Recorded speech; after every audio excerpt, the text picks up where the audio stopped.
Et aujourd'hui, on entre dans le deuxième message de notre série sur la vie de Jacob, quand la vie ressemble à une lutte.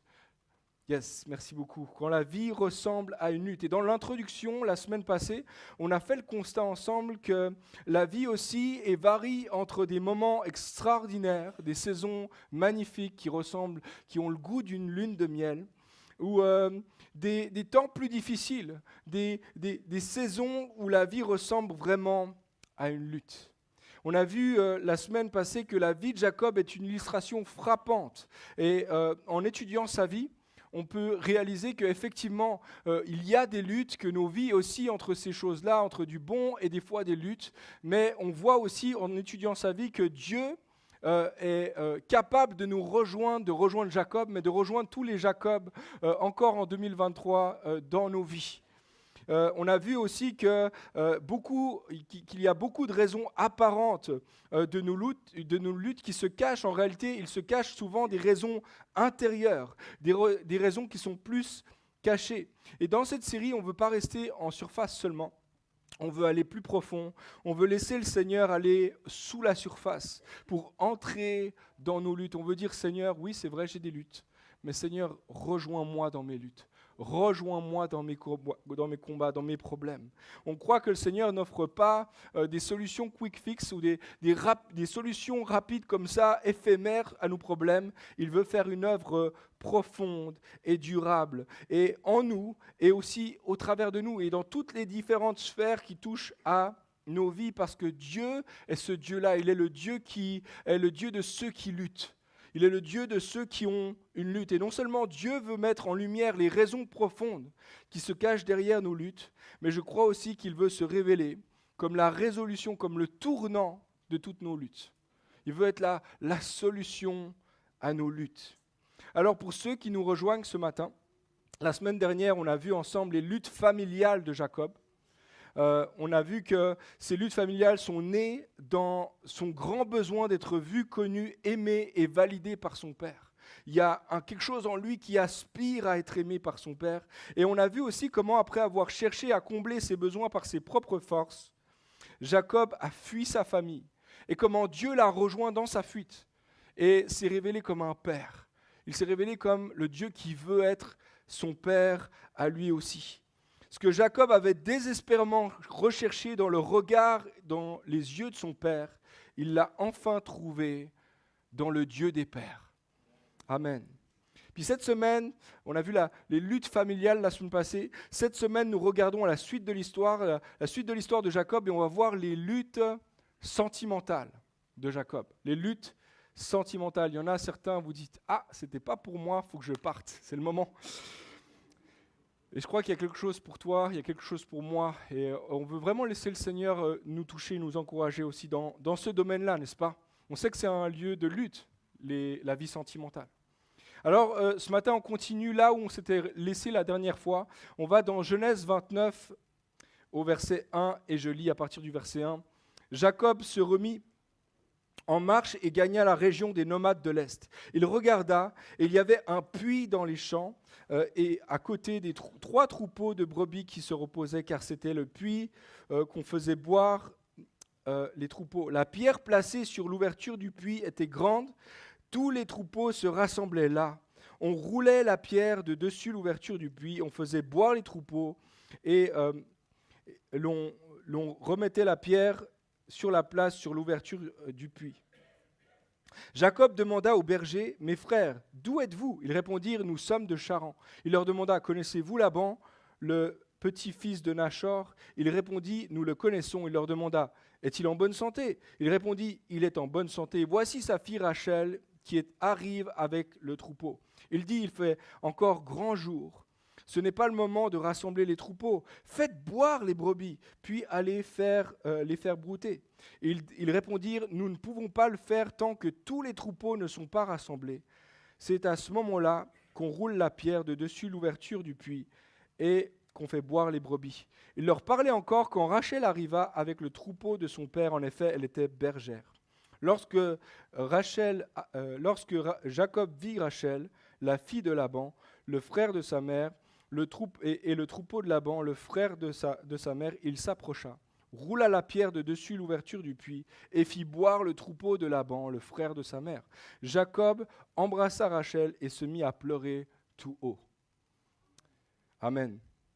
On va continuer à lire un petit peu plus tard. Jacob est en fuite. À ce moment-là, il est en fuite. Il fuit sa famille et il fuit surtout la colère de son frère. Il se dirige maintenant vers l'est et il va en direction de Charan, la région montagnarde où sa mère avait grandi. Et il va dans l'objectif de découvrir ou de rencontrer peut-être la femme avec qui il va se marier. Cette région est à 800 km de la tente de son père. Il a fait un long chemin.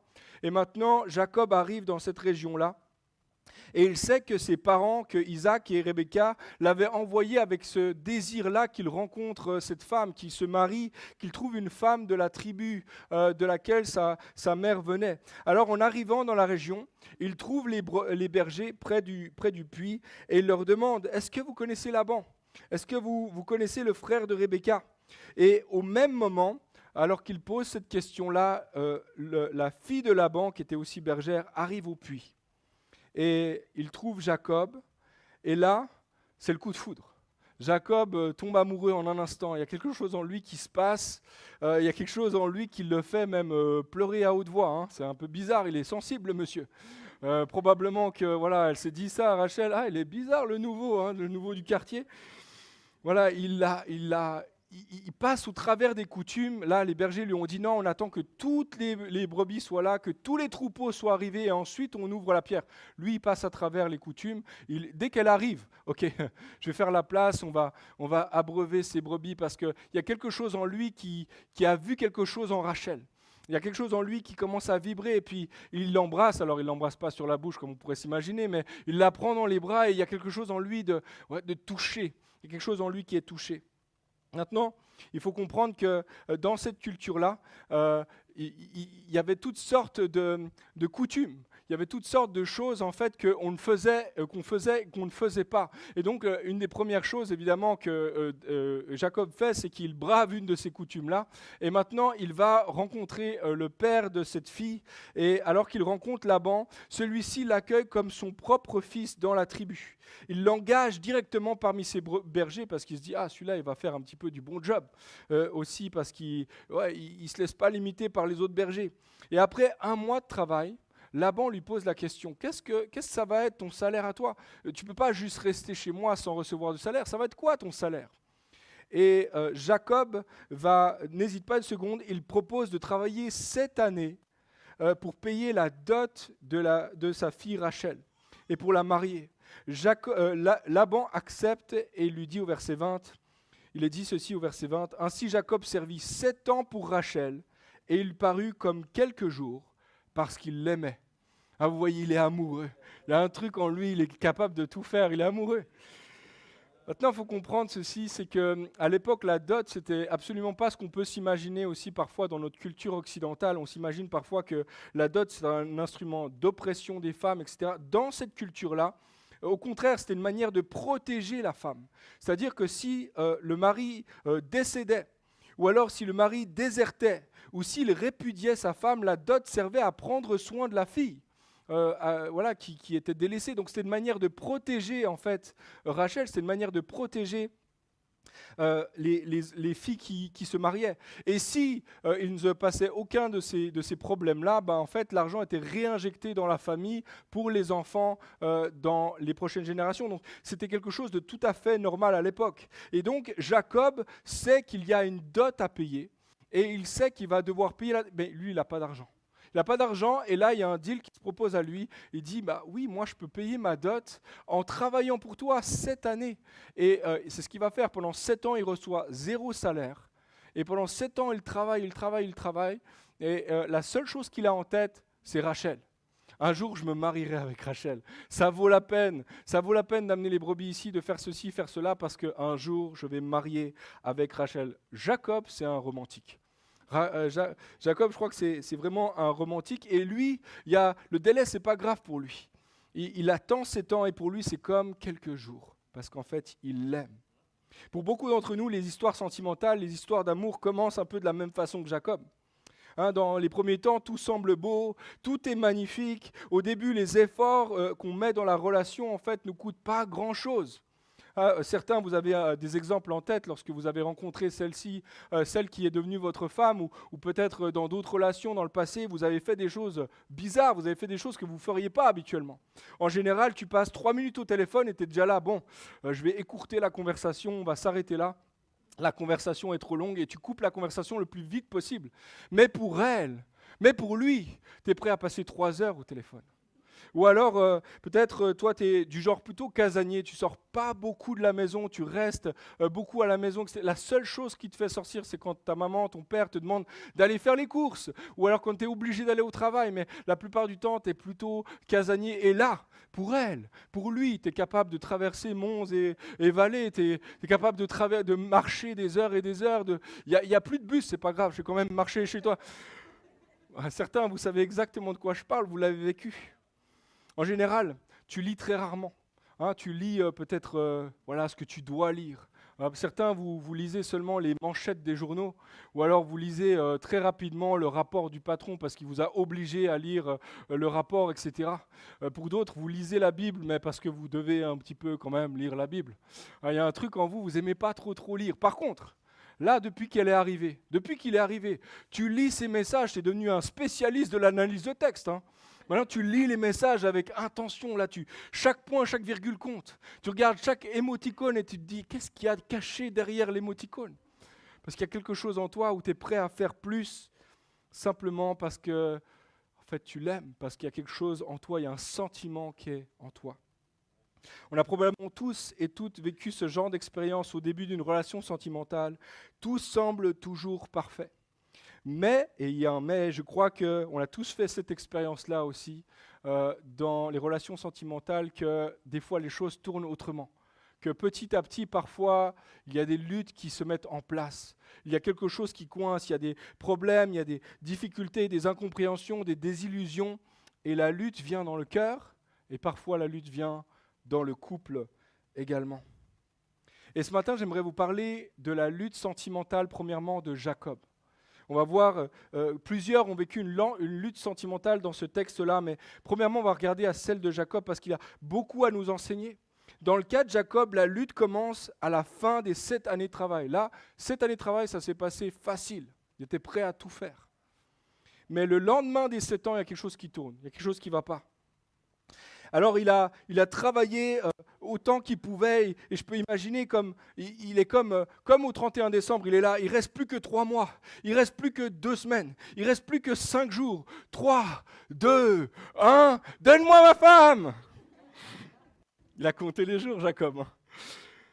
Et il vient vers Laban, vers son beau-père, et dit, donne-moi ma femme, c'est dit au verset 21, donne-moi ma femme, car mon temps est accompli et j'irai vers elle. Le gars n'en peut plus, il ne veut plus attendre 1 minute de plus. Aujourd'hui, c'est aujourd'hui. Aujourd'hui, c'est aujourd'hui. Et il demande la main de sa fille aujourd'hui. Tu avais promis, maintenant tu payes. J'ai tout fait ce qu'il fallait maintenant. Donne-moi Rachel. Alors Laban prépare le mariage, le grand jour arrive, et non seulement il prépare la cérémonie, il prépare la fête, il veut vivre tout ça. Jacob veut vivre tout ça, mais en fait, les mots qu'il utilise sont très très explicites, surtout dans une culture en fait quand même pudique sur les notions de sexualité, etc. Jacob dit, donne-moi ma femme, j'irai vers elle. Il n'est pas du tout en train de parler seulement de la cérémonie, de se donner la main, de se faire des bisous. Non, on va aller au lit ensemble. C'est le moment. Tu vois, il y a quelque chose, et c'est frappant, hein, parce que dans la Bible, en général, ils sont plutôt pudiques pour parler de relations sexuelles. Jacob n'est pas pudique. Il y a quelque chose en lui, maintenant, ça fait 7 ans que j'attends. On va se voir. Ça va être le jour. C'est le moment. Certains, vous savez exactement de quoi je parle, n'est-ce pas? Alors, Laban prépare la fête, il invite les convives, il organise le repas. Il prépare tout ce qu'il a préparé et le soir même, il célèbre le mariage. Le jour même, il célèbre le mariage. Ils font la fête, ils mangent un bon repas, il y a probablement du bon vin aussi.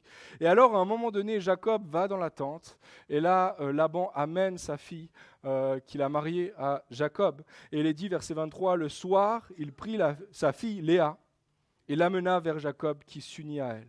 Laban donna sa servante Zilpa pour servante à sa fille Léa. Le lendemain matin, voilà que c'était Léa. Ah mais attends, j'ai bossé 7 ans pour Rachel. C'est Léa le lendemain matin. Vous voyez, imaginez ce que Jacob a dû vivre cette nuit-là. Ce qu'il a dû vivre le matin même. Quoi? Hein? Non, pas du tout. Mais qu'est-ce que tu fais là? Elle est où ta sœur? Et il est surpris, il y a quelque chose en lui. Il a travaillé 7 ans par amour pour Rachel, mais le matin venu, il se rend compte qu'il s'est uni avec sa sœur aînée, Léa. Puis la raison pour laquelle il n'a rien vu, c'est probablement parce que à cette époque-là, la mariée était voilée. Lorsqu'elle entrait dans la tente, elle était voilée. La nuit, évidemment, participe aussi un peu de la confusion, on est d'accord? Et puis probablement qu'il avait peut-être un petit peu trop bu. Donc il se retrouve là et puis il réalise le lendemain matin, c'est ça qui s'est passé, Laban m'a arnaqué. Laban m'a arnaqué. Et alors ce qu'il fait le matin, il va vers Laban, il est fou de rage le matin, il va vers Laban et il réalise que son beau-père et son employeur s'est joué de lui, il s'est joué de sa confiance. Ça ne s'arrête pas là, Laban lui propose un nouveau deal. Je ne sais pas si j'aurais vraiment juste écouté ce qu'il avait à dire, il est vraiment patient quand même Jacob, il écoute le deal de Laban. Et lui propose, je te donne Rachel dans 7 jours. Tu peux l'avoir dans 7 jours, simplement, tu vas travailler 7 ans de plus pour moi. Il va travailler encore pour lui. L'audace à l'état pur. Laban veut clairement arnaquer Jacob. Jacob, c'est l'arnaqueur arnaqué. Jacob, c'est le voleur volé. C'est l'usurpateur usurpé. À ce moment-là, il réalise qu'il a fait quelque chose à son père. Et là, il vit un petit peu ce qu'il a vécu, ou ce que son frère a vécu à cette époque-là. Il y a comme un retournement de situation. Ésaü avait ressenti quelque chose de très fort, il y avait de la haine en lui, il voulait tuer son frère. Et là, probablement que Jacob vit quelque chose de ça aussi en lui. Maintenant, l'ironie de l'histoire, c'est que Jacob, qui s'était fait passer pour l'aîné auprès de son père, se retrouve à épouser l'aîné en raison du droit d'aînesse. Vous voyez? Il y a un truc un peu ironique là-dedans. C'est que Jacob voulait être l'aîné, il voulait avoir les droits de l'aîné. Et il se retrouve à marier celle qui a les droits de l'aînesse de l'autre côté de la famille. Donc il y a une dimension un peu ironique dans toute cette histoire. Laban arnaque, Jacob le sait, mais le pire dans toute cette histoire, c'est qu'il accepte. Je ne sais pas comment il a fait, il a accepté. Comme ça, sans trop poser de questions, sans trop s'opposer. Comment ça se fait que Jacob accepte? Ça, c'est... Là, on arrive au nœud de l'histoire, le nœud de la question, c'est comment ça se fait qu'il accepte en fait ce deal qui n'est absolument pas un vrai deal? Moi, je crois qu'il y a au moins 2 raisons. La première, c'est que Jacob accepte la proposition de Laban parce que Jacob idéalise cette relation sentimentale. Il l'idéalise tellement Rachel, il l'idéalise tellement qu'est-ce que c'est la vie maritale, la vie sentimentale, etc. Il y a quelque chose en lui, il y a une attirance sexuelle, mais il y a une attirance aussi sentimentale qui l'empêche. C'est tellement fort pour lui que petit à petit, elle est devenue l'objet de tous ses espoirs. Rachel est l'objet de sa joie, elle est l'objet de sa paix, elle est l'objet de tous ses espoirs. Lui, il croit que lorsqu'il aura Rachel, il aura le monde. Sa vie sera refaite, il n'aura plus besoin de rien du tout parce que maintenant, Rachel est à moi. Son mariage avec elle était devenu la source de sa joie, la source de sa paix. Et lorsqu'il se réveille à côté de Léa, c'est la déception. Et sa déception est forte. Puis malheureusement, beaucoup d'entre nous, beaucoup de gens vivent une forme de déception sentimentale, du même genre que celle de Jacob, parce qu'ils mettent leur espoir, ils mettent leur attente, leurs plus grandes attentes dans une relation sentimentale, dans un mariage, avec l'idée que peut-être je vais me réaliser, peut-être qu'enfin je vais devenir ce que j'ai toujours été appelé à être, lorsqu'enfin je serai marié avec elle, lorsqu'enfin je serai uni avec telle personne, lorsqu'enfin je serai marié peut-être. Et il y a une déception qui est là. Et la déception, elle n'est pas la même pour nous que pour Jacob. Évidemment, ce n'est pas une autre femme avec qui tu te réveilles le lendemain. Mais la réalité, c'est que, j'ai aimé, un commentateur dit, en fait, on veut tous s'endormir avec Rachel, mais c'est toujours Léa avec qui tu te réveilles. En quelque sorte, en un sens, ça veut dire que tu vas toujours être déçu de ce en quoi tu t'étais projeté, dans l'idéalisation que tu t'étais fait de la vie maritale, la vie sentimentale. En fait, lorsqu'on se marie, on ne sait pas, lorsqu'on se met en couple, on ne sait pas non plus, on ne connaît pas absolument tout de l'autre personne. Et lorsque toutes tes attentes et toute ton idéalisation elle est mise sur une personne, alors la déception va frapper fort.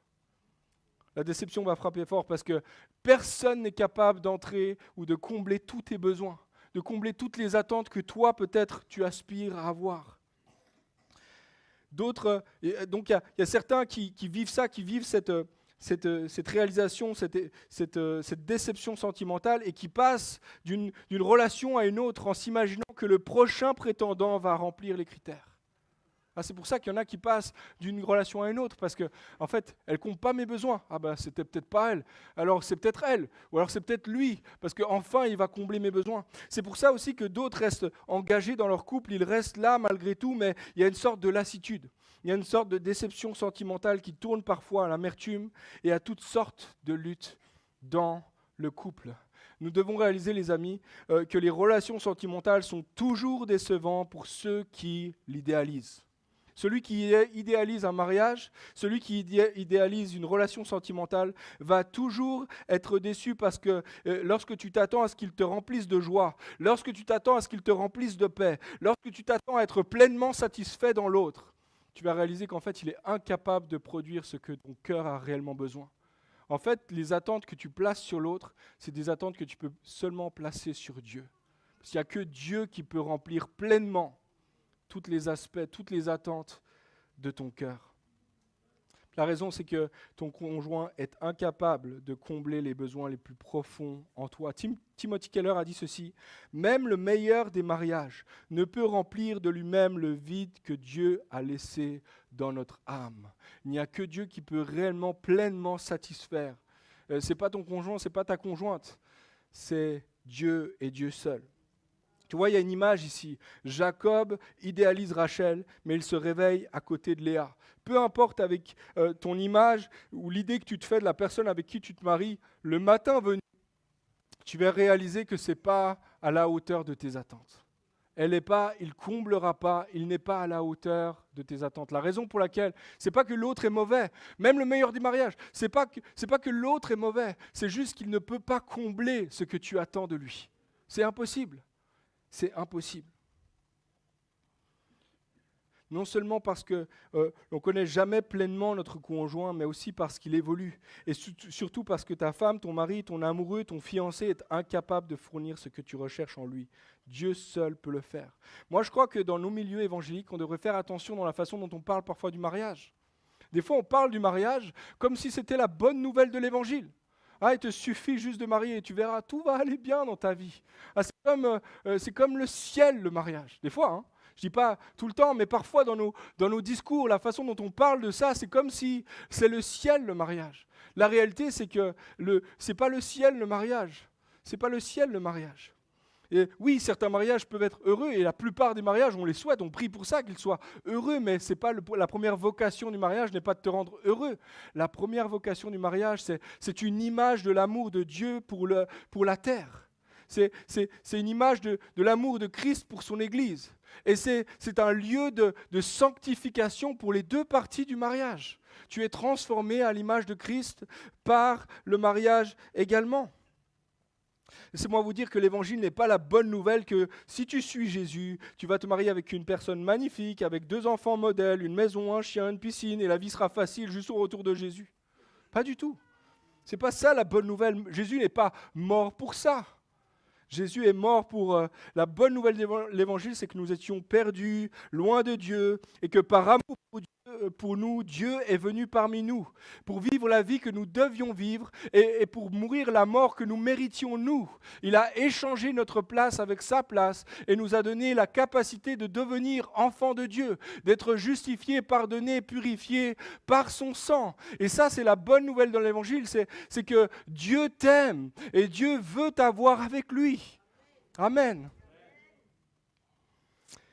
La bonne nouvelle, c'est que Dieu utilise même ton mariage. C'est une bonne nouvelle. Même ton mariage pour te façonner, pour te sanctifier afin de ressembler de plus en plus à Jésus. Tim Chester le dit de cette façon. Dans un premier temps, l'amour nous trouve beaux. Puis dans un deuxième temps, l'amour nous rend beaux. Vous voyez, dans un premier temps, il y a quelque chose, waouh, elle est magnifique, il est beau. Dans un premier temps, tu trouves l'autre beau. Puis petit à petit, tu réalises, en fait, il n'est pas si beau que ça. Mais moi non plus, je ne suis pas si beau que ça. Et l'amour, petit à petit, nous rend beaux. C'est une bonne nouvelle, tu peux taper sur ton voisin, sur ta voisine, sur ton conjoint, ta conjointe. Je serai plus beau dans 10 ans. Tu vois ce magnifique body, il sera encore mieux dans 10 ans. Je serai beau pour toi. Je serai beau pour Dieu surtout. Amen. Alors Jacob accepte l'arnaque parce qu'il idéalise Rachel, c'est la première raison, mais la deuxième raison, c'est parce qu'il est captif de ses pulsions sexuelles. Il est captif de ses pulsions sexuelles. Laban savait pertinemment que Jacob était capable de tout par amour et par attirance sexuelle pour Rachel, et était capable de devenir littéralement l'esclave de Laban. Alors, ce qu'il faut comprendre ici, c'est que Laban avait déjà bien abusé. 7 ans, c'était déjà beaucoup trop long en réalité pour marier sa fille. On dit à peu près qu'un ouvrier qui travaillait justement comme berger gagnait environ 10 cycles d'argent par année. La dot, c'était environ 30-40 cycles d'argent pour une dot normale, traditionnelle. C'est-à-dire que là, il a déjà payé le double. Il a déjà payé le double. Mais Laban sait qu'il peut réduire à l'esclavage son beau-fils. Et lui dit, ça ne va pas être le double pour toi, ça va être le quadruple pour toi. Et bizarrement, Jacob accepte. En fait, bizarrement, non, c'est juste qu'il est captif. Il est captif de son amour, de ses pulsions sexuelles aussi, par rapport à Rachel. Jacob accepta parce qu'il était complètement pris par ses pulsions sexuelles. Et malheureusement, aujourd'hui, il y a beaucoup d'hommes et de femmes qui sont esclaves comme Jacob. Puis ça prend plusieurs formes. Certains sont captifs de leur désir sexuel et passent d'une relation à une autre. Certains sont... Puis c'est peut-être le cas de certains ce matin, mais Dieu veut te rendre libre de ça, complètement libre de ça. Pour d'autres, c'est une captivité sous forme de dépendance à la pornographie. Il y avait une parole tout à l'heure, une parole qui a été donnée. Si tu es captif, si tu es dans la dépendance, tu peux être libéré de ça. Dieu veut te libérer de tes captivités, de tes dépendances. Quelques chiffres qui sont quand même interpellants sur la notion de la pornographie. 30% d'Internet est consacré à la pornographie. 30%. Toutes les 39 minutes, il y a un nouveau film qui sort sur Internet. Chaque seconde, c'est 3 075 $ qui sont dépensés pour la pornographie sur le web. Chaque seconde, c'est 28 258 internautes qui regardent de la pornographie. Chaque seconde. Chaque seconde, c'est 372 internautes qui tapent des mots-clés de sites pour adultes dans un moteur de recherche. Vous voyez à quel point il y a une captivité, il y a des Labans dans ce monde. Il y a des Labans qui se frottent les mains parce qu'il y a plein de gens qui sont captifs de leurs pulsions sexuelles. Et Christ veut nous libérer. Christ veut nous rendre libres de ça. Et c'est une bonne nouvelle pour nous. C'est une bonne nouvelle pour chacun d'entre nous, les amis. Tu n'es pas obligé de vivre dans la dépendance toute ta vie. Tu peux être libéré par Jésus-Christ. C'est à la liberté que tu as été appelé. En 2023, il y a un sondage du journal Le Blick qui a montré que 8 hommes sur 10 et 5 femmes sur 10 consomment parfois ou souvent du contenu pornographique sur Internet. C'est beaucoup. Et ce n'est pas juste les hommes, c'est les femmes aussi. Et c'est de tous les âges, toutes générations confondues, c'est les mêmes chiffres. C'est frappant. Puis à croire, les sondages parallèles qui sont faits dans les cercles chrétiens, on n'en a pas en Suisse, on en a aux États-Unis. Mais en fait, les statistiques sont quasiment les mêmes chez les chrétiens. Quasiment les mêmes chez les chrétiens. La réalité, c'est qu'il y a ici, dans ce monde, il y a des Labans qui utilisent ces pulsions sexuelles, ces dépendances sexuelles et qui te rendent esclave, qui rendent esclaves beaucoup d'hommes, beaucoup de femmes, et même dans l'Église. Et Christ veut nous en affranchir. Amen. Une des meilleures façons de lutter contre cette forme d'esclavagisme, c'est de confesser ton incapacité à t'en sortir seul. C'est de mettre la lumière, c'est d'en parler avec quelqu'un. C'est de fixer ton regard sur Jésus et de réaliser que tu pourras trouver qu'en lui et en lui seul ce que ton âme et ton corps cherchent à satisfaire par ses péchés. C'est de mettre ton regard sur lui plutôt que de regarder à ces choses-là qui te gardent en esclavage, c'est de tourner ton regard vers celui qui veut te rendre complètement libre.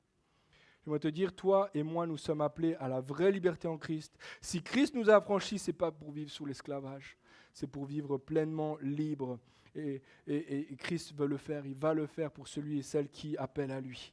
Alors Jacob vit des luttes sentimentales parce qu'il idéalise les relations avec Rachel, sa relation avec Rachel, et parce qu'il est captif de ses pulsions sexuelles. Mais Jacob n'est pas le seul à lutter dans ce domaine, à lutter dans le domaine sentimental. Il y a également Rachel qui lutte. Et Rachel va être celle qui est donnée en mariage au second rang, si vous voulez. Elle est la deuxième femme de Jacob, mais en réalité, dans son cœur, elle est à la première place. Et là, il y aurait tout un point à faire sur la notion de la polygamie. Je ne vais pas trop en parler ici, mais on peut voir au travers de cette histoire-là à quel point ça peut créer des dégâts dans une famille, cette notion de polygamie. La réalité, c'est que les deux sœurs ont lutté l'une contre l'autre pour obtenir l'amour de Jacob. Alors, il y a Rachel qui a été promise à Jacob et maintenant, elle doit partager son mari avec sa sœur. Puis même si elle sait que Jacob l'aime, elle, bien plus qu'il ne pourra jamais aimer Léa, elle n'a pas la capacité de donner de descendance à son mari. Et ça pose problème. Je le disais la semaine passée, il y a une honte qui est là, il y a un sentiment de malédiction de Dieu de ne pas avoir d'enfants. Et dans le contexte aussi de la promesse qui a été faite à Abraham, Isaac et Jacob, maintenant elle se sent comme si elle est incapable de produire ce qui a été promis à la famille. Il est dit au verset 31, « L'Éternel vit que Léa n'était pas aimée et lui permit d'avoir des enfants, tandis que Rachel était stérile. » C'était une honte, puis c'était quelque chose qui était très difficile à vivre dans cette famille-là, particulièrement parce qu'il y avait un héritage, Jacob était l'héritier de la promesse de Dieu, de sa descendance devrait naître un jour un peuple à part, un peuple béni pour bénir toutes les nations. Alors la pression était grande sur les deux sœurs, et lorsque Rachel réalise qu'elle ne peut pas donner d'enfants, alors que sa sœur peut donner des enfants à Jacob, elle pense que, alors qu'il l'a idéalisée pendant des années et des années, maintenant il va détourner son regard d'elle. Et il y a quelque chose qui vient la chercher au plus profond d'elle. Il est dit, chapitre 30, verset 1, « Lorsque Rachel vit qu'elle ne donnait pas d'enfants à Jacob, elle fut jalouse de sa sœur et dit à Jacob, « Donne-moi des enfants ou je meurs !» La colère de Jacob s'enflamma contre Rachel et il dit, « Suis-je à la place de Dieu qui t'empêche d'avoir des enfants ?» Vous voyez la tension qu'elle a ? Elle, il y a un truc vraiment profond qui... Comment ça se fait que je ne peux pas avoir d'enfants ? S'il te plaît, fais quelque chose, je vais mourir si je ne peux pas te donner d'enfants. Puis lui qui l'aimait. Hey, tu crois que je suis Dieu ou quoi ? Tu vois un peu la tension qu'il y a dans la famille, comment ça se crée dans le couple ? En voyant que sa sœur était capable d'avoir des enfants, elle cherche à donner une descendance à Jacob par tous les moyens. Par tous les moyens. Dans un premier temps, elle va dire à Jacob, va avec ma servante. Va avec ma servante. Et à l'époque, la servante, lorsqu'elle accouchait, elle donnait l'enfant sur les genoux du mari ou de la maîtresse, et puis ça devenait par adoption, si vous voulez, l'enfant de la famille. Et donc, c'est ce qu'elle va faire. Et sa servante va lui donner 2 fils qu'elle va nommer de la façon suivante. Dan, qui veut dire juge. Et elle ajoute, Dieu m'a rendu justice. Et ensuite, elle a un deuxième fils qu'elle va appeler Nephtali, qui veut dire littéralement lutte ou combat. Et elle ajoute, j'ai lutté divinement contre ma sœur et j'ai été vainqueur. Et j'ai été vainqueur. Tu vois, il y a une lutte qui prend place maintenant. La lutte prend place non seulement dans son cœur, dans son couple, mais maintenant contre sa sœur aussi. Elle lutte sur le plan sentimental. Par la suite, elle va acheter des mandragores à sa sœur. C'est une plante fertilisante. À l'époque, on pensait que cette plante était fertilisante. Et Léa donne en échange une nuit avec Jacob. Parce qu'à ce moment-là, Léa dort seule et Rachel dort avec Jacob. En réalité, c'est Léa qui va tomber enceinte. Il y a une ironie dans toute cette histoire-là, c'est que Rachel fait tout ce qu'elle peut pour avoir un enfant. Elle fait tout ce qu'elle est capable de faire, tout ce qu'elle a dans son pouvoir pour avoir un enfant. Et la raison pour laquelle elle fait ça, c'est qu'elle lutte contre sa sœur parce qu'elle veut rester la préférée de Jacob. Elle veut rester dans le cœur de Jacob. Elle a été mise sur un piédestal pendant des années dans le regard de Jacob et maintenant, elle réalise que sa valeur propre dépend du regard de son mari. Vous voyez, il y a une dimension d'identité. Son identité est touchée. Elle sent que si elle ne peut pas avoir d'enfant, elle ne pourra plus être, elle ne pourra plus vivre. Il y a quelque chose en elle qui manque. Il y a une valeur qui manque. C'est comme si sa valeur dépendait du regard de son mari sur sa vie. Elle était devenue captive des passions et des attentes de l'idéalisation de Jacob. Elle a commencé à vivre au travers du regard de celui qui l'aimait. Et une fois de plus, elle cherchait en Jacob l'amour, la validation, l'identité et la valeur qu'elle ne pouvait trouver qu'en Dieu. Vous voyez, elle a un cri désespéré. Elle va vers Jacob et elle dit « Donne-moi des enfants ou je meurs !» C'est intense quand même. Il y a quelque chose d'hyper intense là-dedans. Tim Keller avance l'idée qu'il y a des idolâtries qui sont marquées plus spécifiquement chez les hommes et plus spécifiquement chez les femmes. Et il dit ceci, « Il y a une part de vérité dans les stéréotypes qui disent que les hommes se servent de l'amour pour obtenir de la sexualité, alors que les femmes se servent de la sexualité pour obtenir de l'amour. Et il y a une idolâtrie qui est là, il y a quelque chose de « s'il te plaît, regarde-moi, s'il te plaît, aime-moi, oui, je ferai tout ce que tu veux, je te le donnerai parce que je veux juste que tu continues, je veux continuer d'exister dans tes yeux, je veux continuer que tu sois amoureux, amoureuse de moi. » Il y a peut-être quelqu'un ce matin, tu vis à peu près la même chose que Rachel. Ce n'est pas la même chose exactement, mais peut-être tu trouves ton identité et ta valeur dans le regard de ton conjoint, dans le regard des hommes peut-être ou des femmes que tu as à répétition comme ça. Tu enchaînes les relations parce qu'en fait, il y a quelque chose en toi qui aspire à être vu, aimé de quelqu'un. Un homme, une femme qui te regarde et qui t'aime.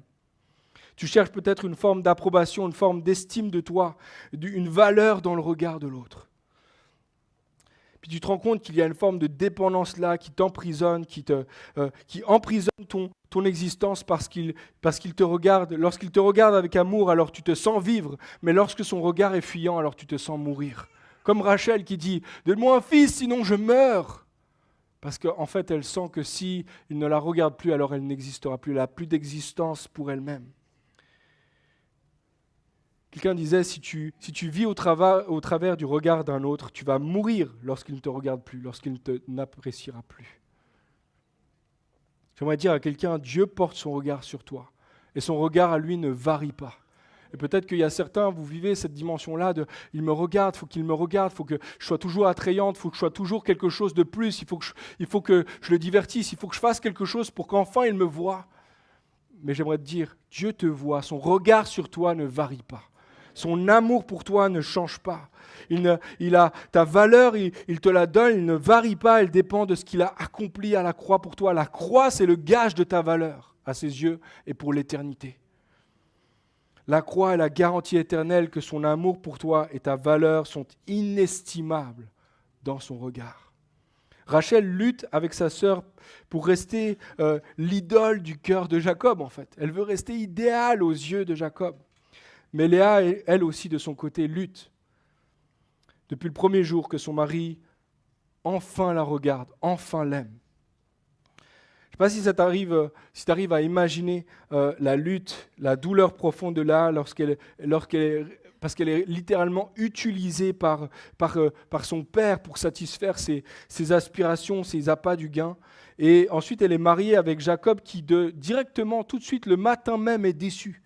Tu vois, elle est la rejetée du groupe. Elle est la rejetée de son père et elle est la rejetée maintenant de son mari. Elle est passée d'une main à une autre et elle ne sent que le rejet. Et il n'y a pas Dieu, il n'y a personne qui la regarde comme on regarde Rachel.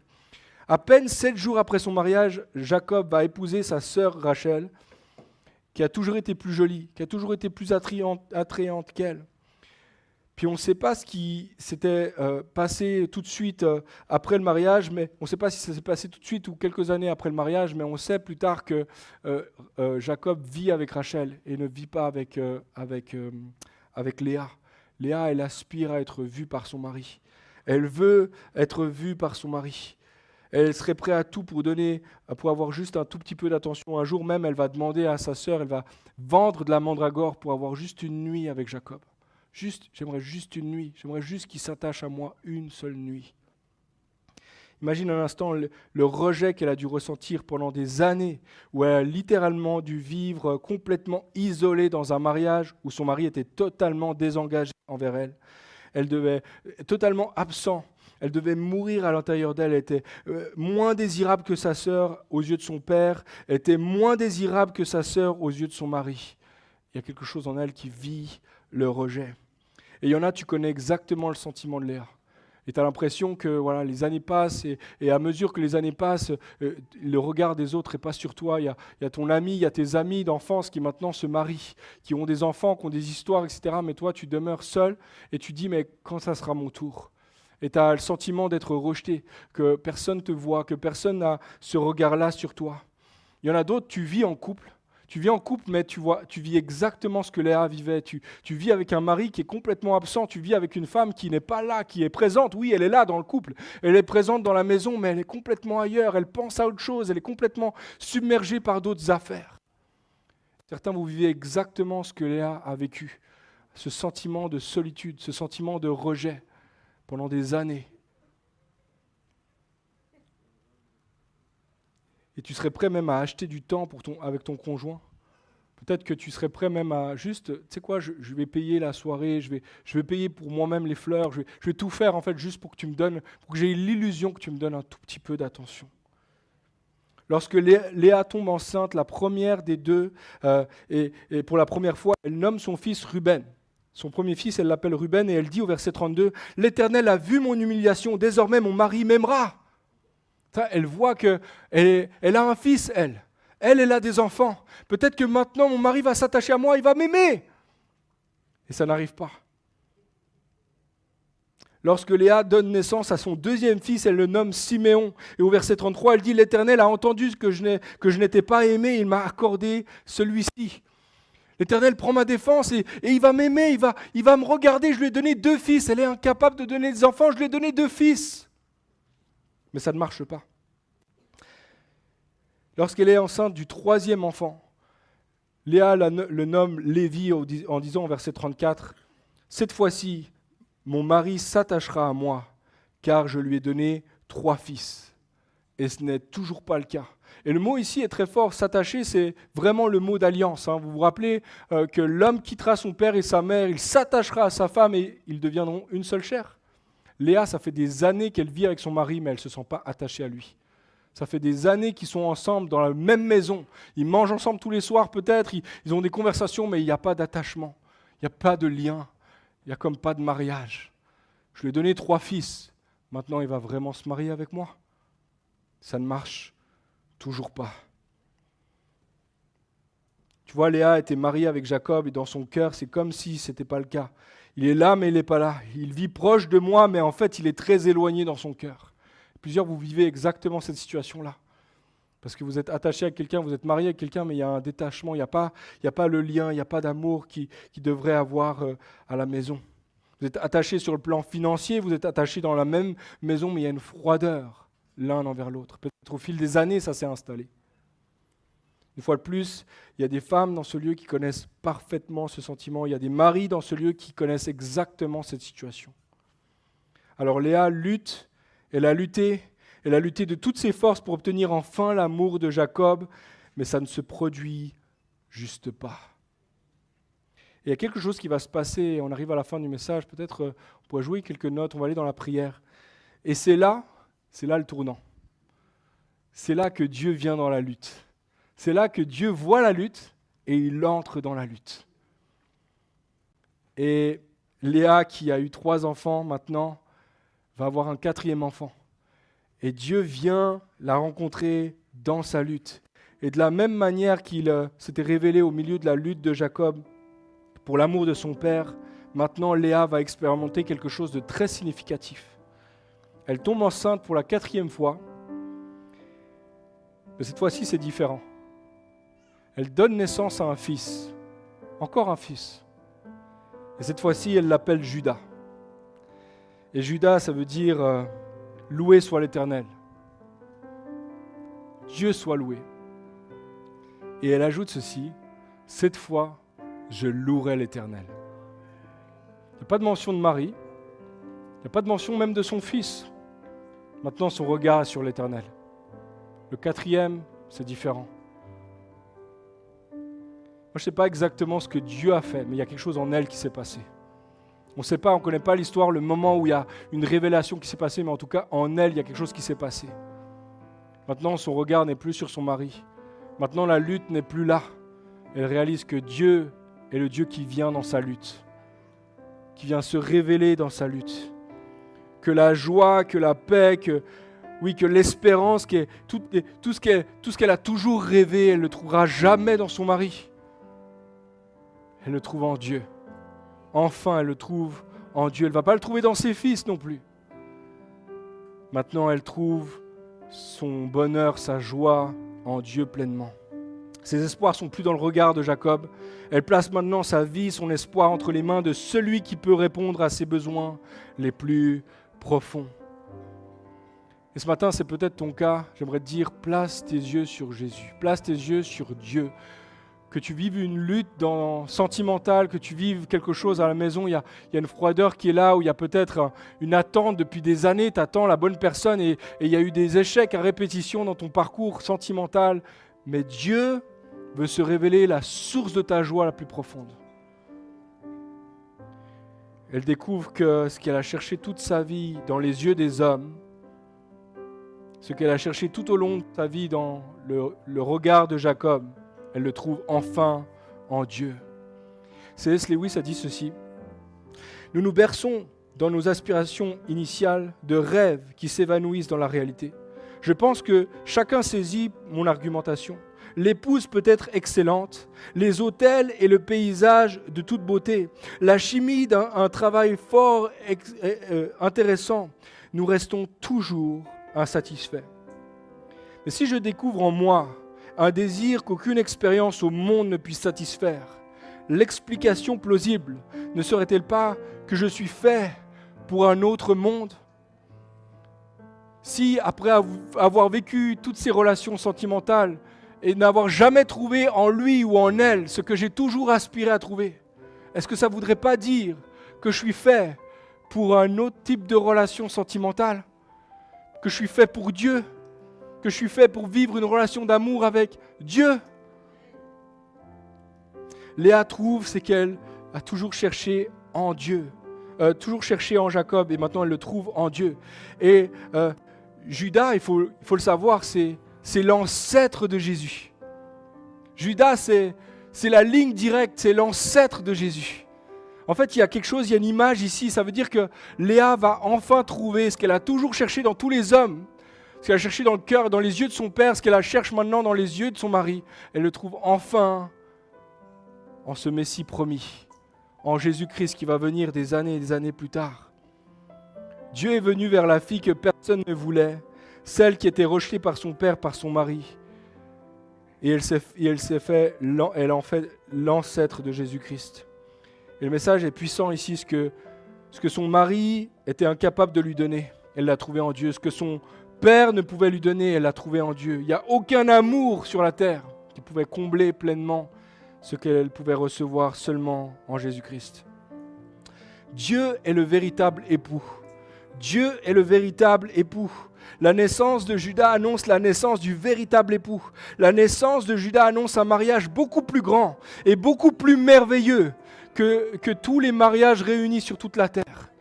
Les mariages de la terre sont l'ombre, sont des symboles d'un mariage glorieux à venir. Et un jour, ce mariage aura lieu. Le Créateur de l'univers, Jésus-Christ lui-même, va être réuni à son épouse. Ça va être le mariage de toute éternité, le mariage du siècle, j'allais dire. Ça va être le mariage glorieux. Des siècles plus tard, Jésus s'assoit près d'un puits, en Samarie. Il y a une femme qui est là. Et elle est rejetée par sa communauté et sa famille. Elle a eu 5 maris. Et elle est avec un homme dont elle n'est même pas mariée. Et Jésus s'assoit avec elle, discute avec elle. Elle a tellement d'aspiration. Elle était brisée toute sa vie. Elle est là, à cette heure-là de la journée. Elle a été brisée toute sa vie. Histoire sentimentale par échec, sur échec, sur échec, sur échec. 5 maris. Et celui avec qui elle se trouve n'est même pas son mari. Et lorsqu'elle confesse ça à Jésus, lorsqu'elle dit ça à Jésus, Jésus le sait. Lui, c'est le 7e. Lui, c'est l'homme qui vient réellement compléter. Le chiffre 7, c'est la complétude, c'est la plénitude en Dieu. Il est le mari parfait qu'elle a toujours attendu. Le puits, c'est le puits de Jacob. C'est peut-être pas le même puits, mais cette femme-là qui a cherché toute sa vie, un homme dans les relations sentimentales, quelque chose qu'elle ne pouvait trouver. Elle a cherché, elle n'a pas trouvé. Enfin, elle le trouve en Jésus-Christ. Enfin, elle le trouve en Jésus-Christ. Lorsque Jésus se pointe dans ta vie, il vient révolutionner ton cœur. Il vient transformer ton cœur. Il vient te donner en fait ce qu'aucun homme, aucune femme ne pourra jamais te donner. Il te donne la capacité d'être pleinement accompli en lui, pleinement rempli en lui.